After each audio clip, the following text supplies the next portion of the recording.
good for you. Yeah, that's good. So it's important that we start using some of that stuff. Like somebody was asking me, oh, can I print things up? I go, look. I said, I just talked to my friend Sonia, and I went, because of her, I went into our marketing tab. I go, just hook your freaking computer up to a printer and start printing. We got all kinds of stuff, right?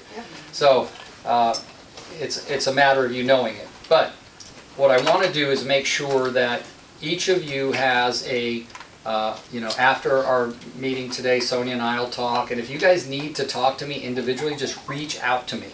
You don't even need to text. You can just dial the phone and say, Rick, I want to talk to you, right? But here's the thing, my wife got asked to speak in Australia, so we leave next Tuesday night, and then we won't be back till the 15th. So I will miss one Tuesday meeting. I'll miss the 11th, but I'll be back for the, I might even miss that one, but yeah, I'm definitely missing the 11th, so, okay? So that's good. Now, the calls, the Friday calls have been, has anybody been on them or heard the recordings?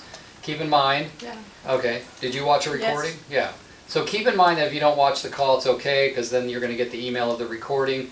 We're covering this book. Can I borrow yours again, Cindy, real quick? So for the month of January, we were doing scroll number 1, and even though this call this week is the 31st, we're going to start on scroll number 2. And scroll number 2 is I will greet each day with love in my heart. And then we'll talk about the scroll a little bit every week for the 4 calls in the month. Okay?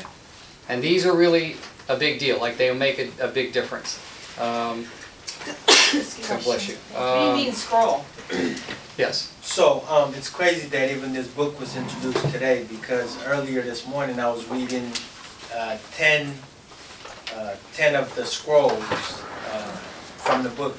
I have it on one sheet. It has 10 written out. Oh. So, like an affirmation situation. Okay, yeah. I want So whose voice said, what do you mean by scrolls? Who said that? Sherry. Oh, I heard it, but I didn't know where it came from. So this book, Sherry, starts with a story about a salesman, okay? In the old days, really old days, like Middle Eastern days. And then after it does that, it starts talking about these magical scrolls that were written by this fictional person, but the scrolls were actually written by Og Mandino, who wrote the book.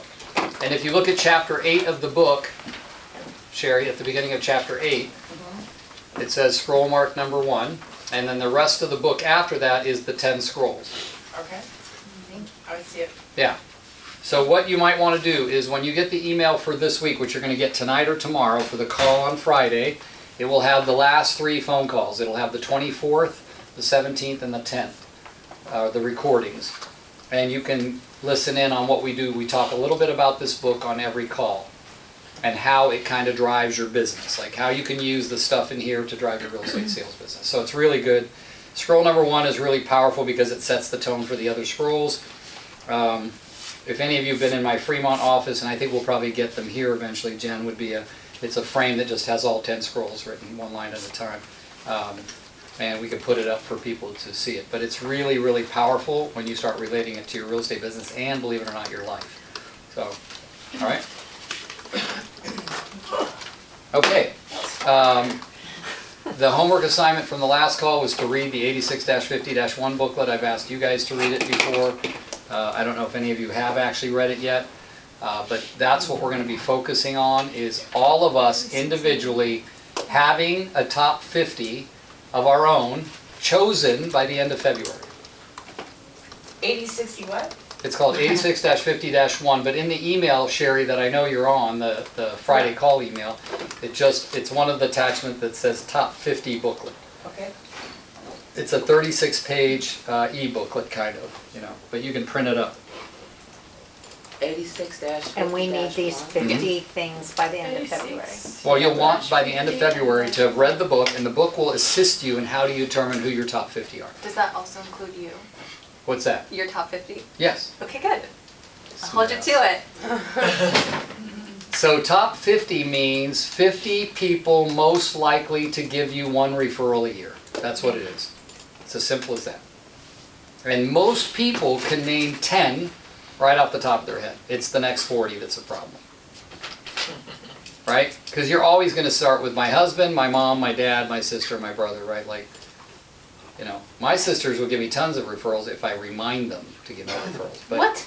Remind them still? Well, because, well, look, my sisters, my younger sister, her son's a realtor, Oh. right? Is he on EXP? No, he's a team leader for a KW office up in Fair Oaks. Sonia, do you have it up? Does anybody have it up, the booklet? No? The 8650. Yeah. I don't know what this is. It's something about 8651. Is that the I'm booklet? looking for it. It's some kind of aging community.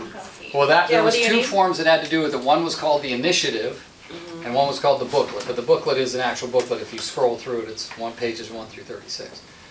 Oh, I have that. Well, you too. have it, Gina. It's in the Yeah, email, yeah, yeah. right? Top So, 50? yeah, you see the email?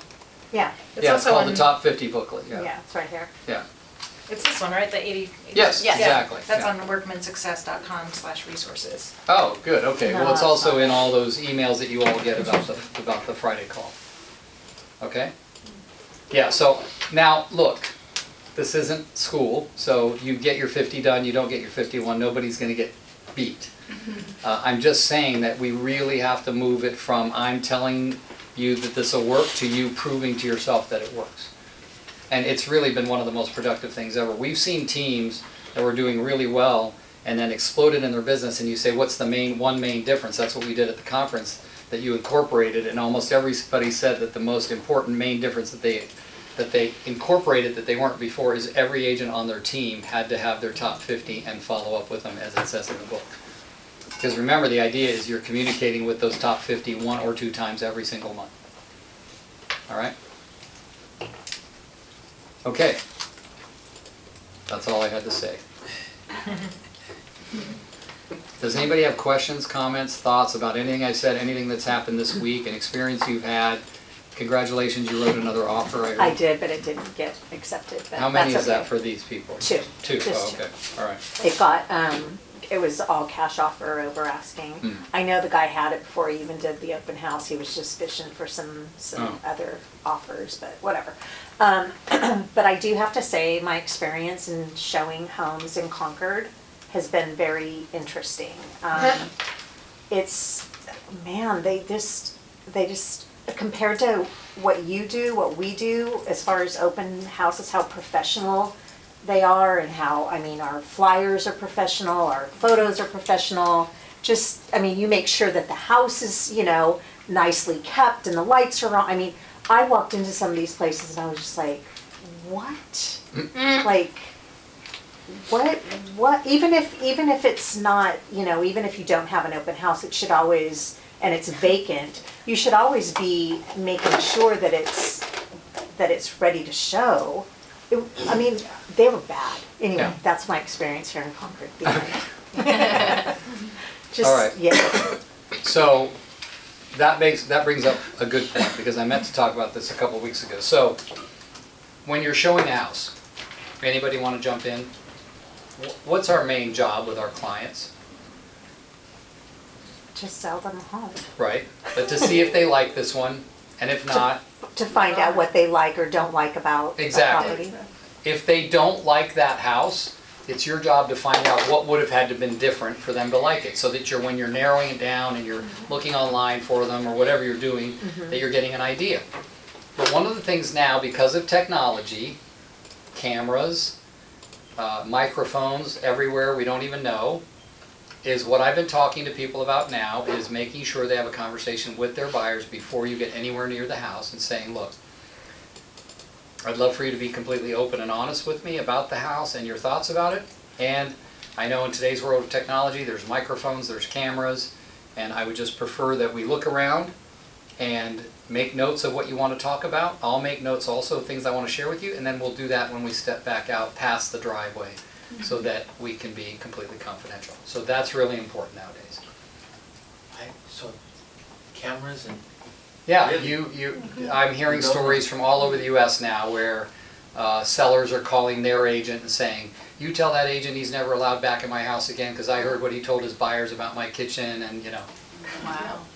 Now, that happened to me back in the 90s once, but only because they told me the house was vacant, but the seller was sleeping in the room upstairs and woke up when I was telling my clients, you know, that I thought that the whole house needed renovating, paint, carpet, everything. And man, I got a really nasty call from the other agent. Going, well, yeah, sorry about that, but no one told me there was anyone in the house. So anyway, but we hadn't gotten to the upstairs bedroom, and by then he'd gone out the back door, so down the back staircase. Sounds like he's done that before. Yeah, anyway, this was the 90s. But now we've got all kinds of stuff, people leaving, you know, recording devices going or their security system. So I would just be careful. And it's especially, we've all had the talks about doing open houses and not knowing who the seller sends to act like they're a buyer. So those are all very careful things. But our job is to make sure that our clients are knowing a lot about the house, the neighborhood, the schools, everything they need to know. But it's our job to figure out what is it that our clients want from that house, and if it's not it, it's not it, right? Yeah. We had one of our agents hold an open house, and she was doing some things that maybe she shouldn't have done, but at the same time, when the people said, this house isn't for me, she immediately started talking about other houses. Well, the person she was talking to was the actual seller. But she'd have no way of knowing because it was my listing, not hers, right? He was mad because she didn't try to talk him into buying that house, as opposed to she just surrendered and went on. And well, so I feel like that's touchy. it is touchy, and it's not an exact science. You can't measure that, right? Because you also don't want to lose them As a clients potential because buyer, they're trying to push a house on them that they don't want. And we explained that to him. There was some other things she did that were not acceptable outside of that, but so there's a lot to be said about that. But the most important thing you do is say, what'd you think of the house? And be honest with me, because I'm your realtor and I got to know, right? I think I told you all the story of the only time it's happened once in my whole life when someone insisted they'd have to have a single-story home, and I ended up selling them a two-story home. I've told the story a couple of times, but what they thought was 2 stories, what we call tri-level. They never wanted a tri-level home that had stairs going up this way and down that way. That's what they call 2-story. And when they realized that 2-story could have been this, they fell in love and they bought it. The reason I say that is we've got to ask more questions. We've got to be better at it. This is the same with open houses. Make sure you're doing open houses where you're stopping people at the door without regard to whether they have an agent or not. Hey, just checking. What do you know about this house in this neighborhood? Oh, really not much. Great. Let me tell you a little bit about it, and then you're free to look around the house. You know, like do it like a tour guide. But you can do it any way you want. Marissa doesn't do that. Marissa sells lots of open houses. So just find a way that's comfortable for you that keeps the door open for everybody. All right? So Cindy, on that, just, you know, it looks like shit. You just got to make sure your clients aren't blabbering about it in front of somebody that could get you or her in trouble. Yeah. And then the other thing is using it to narrow down what your people want and don't want. So that's the best thing you can do. Great.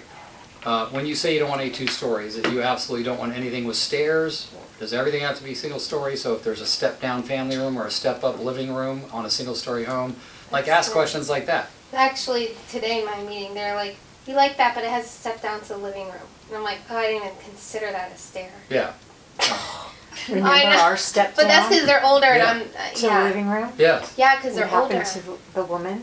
Yeah, that fell. Holy Oh, God. An 80-year-old woman that, that Rick literally, and I were showing houses and we and kind of caught her, right? We half caught her. she landed on the chaise of Yeah. the couch. Oh, yeah, she Thank fell right God. onto the couch, Oh yeah. my God. But yeah, there was a step down, and I just watched. You know how you just watch this thing? You just watch the car wreck, and there's nothing you can do. And she just went She down. bounced. She did. She literally went face down on the chaise and then flipped over on her back and. On the floor. Oh my God! Poor thing. Yeah, Yeah. it was. Yeah, that was scary. But she was a very classy older woman, and she stood like, I'm I'm fine. fine. Lady, I just saw you bounce. You are not fine.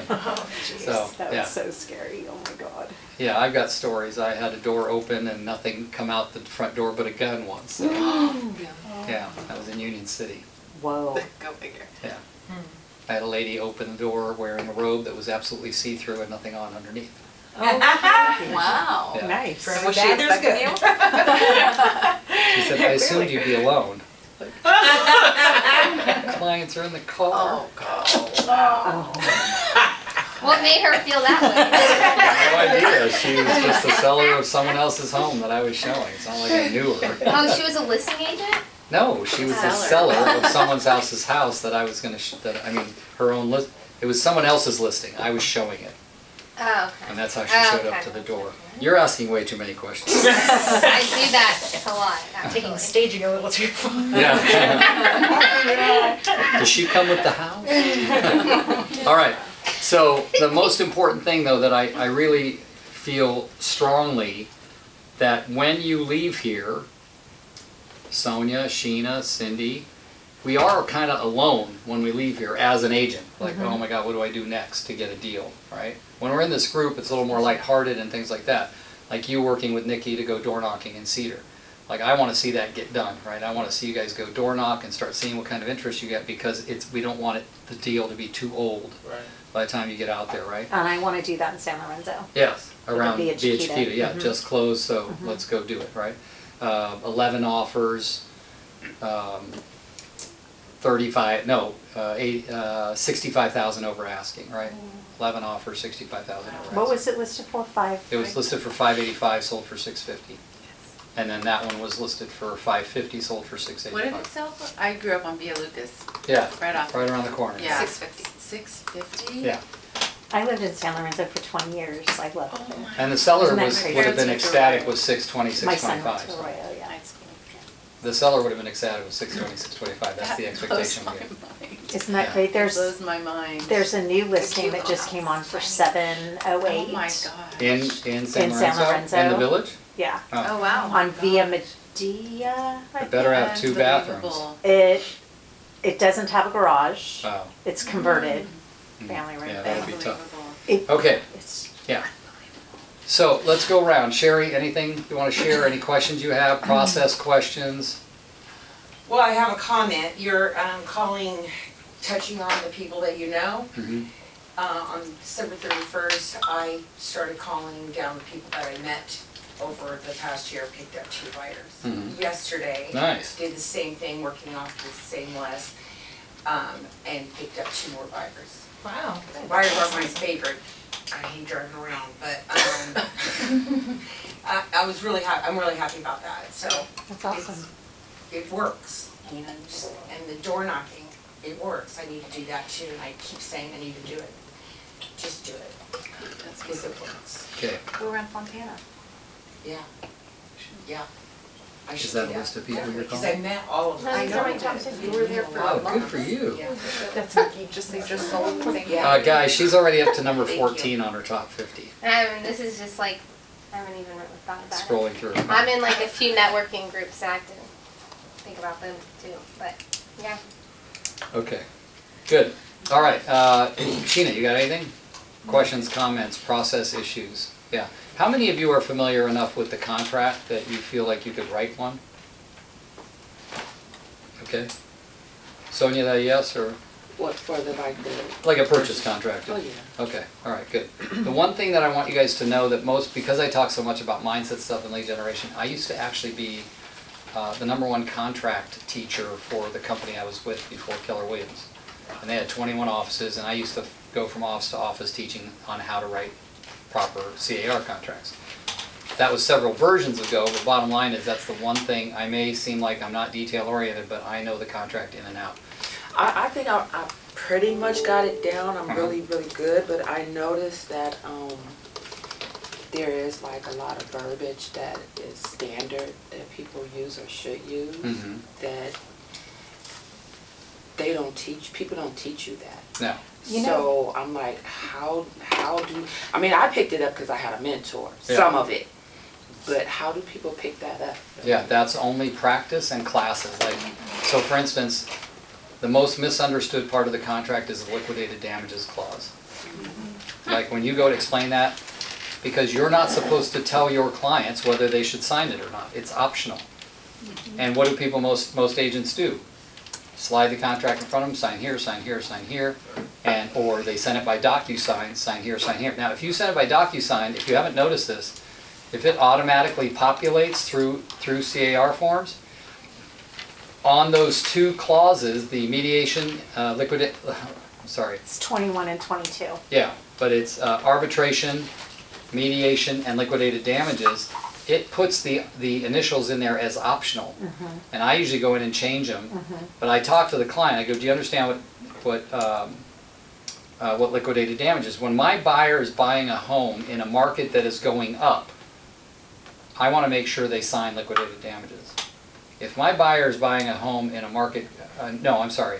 If my buyer is buying a home in a market going down, I want to make sure they sign liquidated damages, because if they don't, they could be sued for the difference in what the house lost in value from the time they breached their contract, which is the only time it would be in question, till the time the seller sold it again.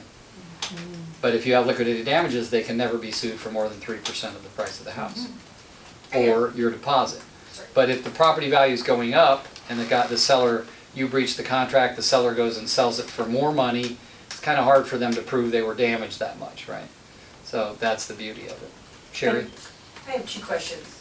Where in the contract does it say that all debris need to be removed, if it does say that? It does say that, all personal debris. I don't know what paragraph it is. It used to be in paragraph 12 or 14, but I can find it for you I think really it's quickly. 12. Oh, you have a contract, good, I'll find it in a minute. I'll find it for My you. second one is, I'm scratching my head, and I should know this because It's okay. but how should I best explain to a seller that doesn't like the verbiage exclusive right to sell?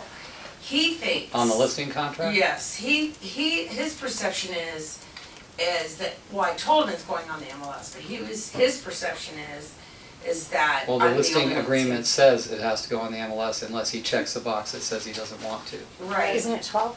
I think I'll check. Yeah, go ahead, I'm sorry. I don't know what he's thinking, and I seen it in one of your websites at one point, how, there's three different listing types, or four? Yeah, there's exclusive right, exclusive agency, and some other BS. So, That's not very educational, but. Do you know that Debbie Penny holds a contract class every Wednesday? Do you go to that? It's actually really good. It's She's- very good. She goes line she by may be- line Her through. voice may be a little disturbing, but And she is she's really condescending knowledgeable. to people, so don't ask a question because Yeah, she's What? ridiculous. She's awful. She's Jeez. horrible. I'm sorry. The way she talks to people is so it's condescending and awful. I don't even know how she got to where she is. But anyway, that's beside the Tell me point. how you really feel. No, I will tell you, because she's been doing that for our yeah. California, What's her title, our Rick? California California. EXP. she's the state broker. for State the- broker. There we go. Anyway, but What it's is it? it's very, very good, What is actually. it? Her name's Debbie Debbie Penny. Penny, What And, time? oh, Wednesdays at 10 a.m. Okay, I know the time I should be. Yeah, no, 9:30, okay. yeah, in the Red Hall. It's really good. Okay, so paragraph 11, the first paragraph.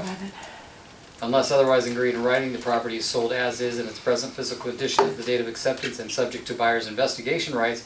The property, including pool, spa, landscaping, grounds. This is very important. I get in arguments with sellers about this all the time, but I tell them, is to be maintained in substantially the same condition as it was on the date of acceptance of the contract. So if your lawn was freaking cut and trimmed on the day, you can't turn it over with a lawn 4 feet high. Like, that's been my biggest thing over the 40 years that I go, Mr. and Mrs. Seller, we've got to get your house trimmed and cleaned up before we hand it over. But then it goes, and all debris and personal property not included in the sale shall be removed by close of escrow. so remember that guy last year? Yeah. That was, The guy that wanted to report Nightmare? you and me, yes, yeah. and then he removed the debris and then had the debris returned after the close, Yes. right after they signed. What? Yes, Insane. he had it brought back up. That just makes the property People are so so- much more What was the expensive. story? Was it Antioch? I have a question. Gina, we weren't on that Energy. deal, it was her deal and I was helping her. Right, just Oh, throw it in I the truck and then remember. So, put it back. I'm submitting an offer tomorrow, Yes, and the seller, and they're already expecting 5 offers. okay. And my buyer really wants it, so, they already have the inspections done. And what would you recommend he do Remove if, his investigation contingency, exactly, of Maybe all of them, of Yeah. all of the inspections? assuming all of them were taken, yeah. Yeah, Yeah. they posted them and he and I went through them and then I'm going through them again with him tonight. Okay. But I should be confident in telling him that's fine to remove. Yes, Okay. assuming, Yeah, but you can't say it's fine, you have to say, Are you comfortable? it will be much stronger of an offer if you That's remove what all I your thought. investigation contingencies. Seeing what you've seen, do you feel comfortable doing that? Okay. That's your question. right? That's Like when kinda people how- ask me about removing, right, in this competitive market, removing the appraisal contingency. So you have to say, well, first I want to ask you, do you get what I mean when I say that? And most of the time they go, yeah, we just don't do an appraisal. No. You're getting a loan, you must do an appraisal. Do you realize how many real estate agents don't get that? Wait, why are you ordering an appraisal? You remove the appraisal contingency. Freaking idiot, there's a loan, you have to have an appraisal. Right. Removing the contingency just means whatever it appraises at, you're still gonna buy it, right? What? Yeah. She said, don't say freaking idiot, right? So I don't really call them that, it's a patience issue that Gina's working on with me. So, yeah, so when they have to know what that means you will have sufficient funds to make up the difference if you doesn't appraise for what you are purchasing it for or more, right? Same with the investigation contingency removal, right? You've got to be careful, let them know.